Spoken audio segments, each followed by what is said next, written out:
नमस्कार। REET revise result के जो दो गुना परिणाम जो आए हैं, जिसमें करीब करीब सारे सब्जेक्टों का परिणाम है वो आ चुका है। अब दो गुना परिणाम आने के बाद सबसे ज़्यादा अभ्यर्थियों को एक गुना परिणाम की चिंता सताने लगी है कि उन्हें एक गुना परिणाम में जो मेरिट अभी दो गुना मेरिट दिखाई है उससे कितनी मेरिट ज़्यादा जाएगी या किसको क्या फ़र्क पड़ेगा। यानी दो गुना में जो सेलेक्ट हुए हैं अब उनका ध्यान सीधा का सीधा एक गुना मेरिट पे है। यानी दो गुना में जितने भी जैसे हर सब्जेक्ट में सेलेक्ट हुए हैं, कल मैंने अंग्रेजी विषय की एक गुना मेरिट बनाई थी और मैंने एक अंदाज़ा लगाया था। इस तरह से ये जो मैं अंदाज़ा लगाता हूँ, मैंने जैसे आपको बताया कि पिछली जो मेरिट थी, पिछले 5 साल की जो सरकार थी, पिछली सरकार थी, 5 साल में जितनी भी शिक्षक भर्ती हुई, जिसमें फर्स्ट ग्रेड, सेकंड ग्रेड और रीट, सबकी जो मेरिट बनी थी पहले दो गुना थी, उसके बाद एक गुना मेरिट थी। तो दो गुना मेरिट आने के बाद जो अभ्यर्थी सेलेक्ट होते हैं, यानी जो दोगुने पद से ज़्यादा दोगुने पद में जो दोगुने पद के अभ्यर्थियों को लिया जाता है, उन्हें फिर सबसे ज़्यादा जो चिंता है वो एक गुना मेरिट की रहती है। यानी वो एक गुना मेरिट का सबसे ज़्यादा जानना चाहते हैं। जैसे मैंने भी बताया, मैंने भी अंग्रेजी विषय से, अंग्रेजी सब्जेक्ट से एग्ज़ाम दिया था और मैं भी दो गुना में सेलेक्ट हो रहा हूँ। अब एक गुना में कितनी मेरिट रह सकती है ये मैंने अपने एक्सपीरियंस के हिसाब से बताई है। पिछली बार जैसे मैंने बताया था, मैं भी दो गुना में सेलेक्ट होने के बाद एक गुना में नहीं हो पाया था, जबकि डबल में जो मेरिट थी उससे 11 नंबर ज़्यादा थे, उसके बाद भी मेरा सिलेक्शन नहीं हो पाया। तो अभी जैसे जो मैंने इससे जो एक्सपीरियंस देखा, इससे जो मैंने उसको एनालिसिस किया, उसमें यही है कि मेरिट क्या रह सकती है। तो कल हमने अंग्रेजी विषय की थी, आज हम हिंदी विषय के बारे में बता देते हैं। मेरे पास तो सबसे ज़्यादा कमेंट्स आए तो उन्होंने कहा सर हिंदी विषय की भी मेरिट बताइए। तो ये मेरा एक अंदाज़ा है, आप इसे अन्यथा ना लें। अगर कोई जो अभ्यर्थी इस मेरिट में नहीं आ रहा है तो उन्हें परेशान होने की ज़रूरत नहीं है, क्योंकि असली मेरिट जो है, रियल मेरिट आपको एक गुना जो है अभी आपको देखने को मिल जाएगी, जो मार्च के स्टार्टिंग में या फरवरी के लास्ट तक मिल जाएगी, और वही ऑथेंटिक मेरिट होगी। ये तो एक सांत्वना देने के लिए आप कह सकते हैं, आपका एक मन रखने के लिए एक अंदाज़ा मैंने लगाया है, लेकिन ये अंदाज़ा भी लॉजिकल है। मैंने ऐसे इधर उधर से नहीं लगाया है। पिछली जो मेरिट बनी थी उन मेरिट को देखकर और उसी के विश्लेषण को लगाकर मैंने ये अंदाज़ा लगाया है, और इसमें भी मैं ये कह सकता हूँ कि इसी के आसपास ही मेरिट रहने की पूरी उम्मीद है। यानी जो मेरिट है वो इतनी होगी, अगर सही तरह से चल रही है तो यही मेरिट होगी। यानी इसमें सबसे जो ये मेरिट जो एक दो गुना से एक गुना की मेरिट होती है, इसमें सबसे बड़ा जो बीच में गैप होता है, यानी आगे जो एक जैसे जनरल है, जनरल के बाद ओबीसी, ओबीसी के बाद ईडब्ल्यूएस, फिर एससी, फिर एसटी, ऐसे जो मेरिट बनाई जाती है, इनके बीच में जो गैप होता है वो सबसे इम्पोर्टेंट होता है। और पिछली जितने भी मैंने मेरिट देखी है उसमें बाकी तो चलो एससी एसटी में तो थोड़ा इतना नहीं हुआ था, लेकिन जनरल और ओबीसी का एकदम ऑथेंटिक था और उतना गैप भरा। तो अभी जैसे आज हम चर्चा करते हैं वो हिंदी के मेरिट की करते हैं। यानी हिंदी की जो मेरिट है दो गुना से एक गुना, वो मैंने एक छोटा सा एक विश्लेषण किया है, वो मैं आपके सामने रख देता हूँ।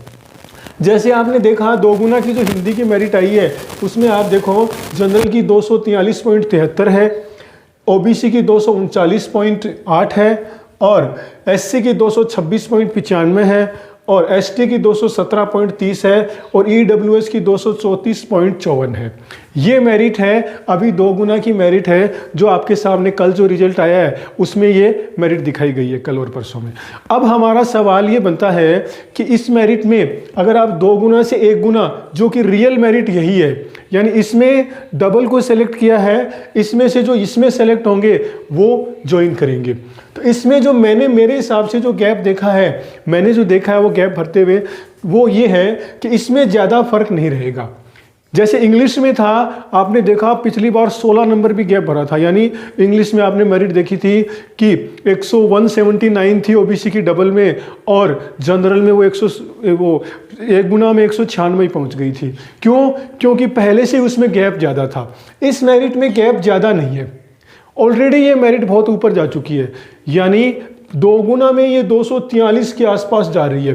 तो इससे मेरे हिसाब से ऑलरेडी ये मेरिट बहुत ऊपर है, ये ज़्यादा उछाल नहीं लेगी। क्यों? क्योंकि ये पहले ही 243 के पास जा चुकी है और इनमें गैप भी बहुत कम है। इसका मतलब मेरे हिसाब से 5 नंबर, यानी 5 नंबर का जो गैप है वही रहेगा। जैसे ये 243.73 है तो ये 248 से 250 तक पहुंच सकती है।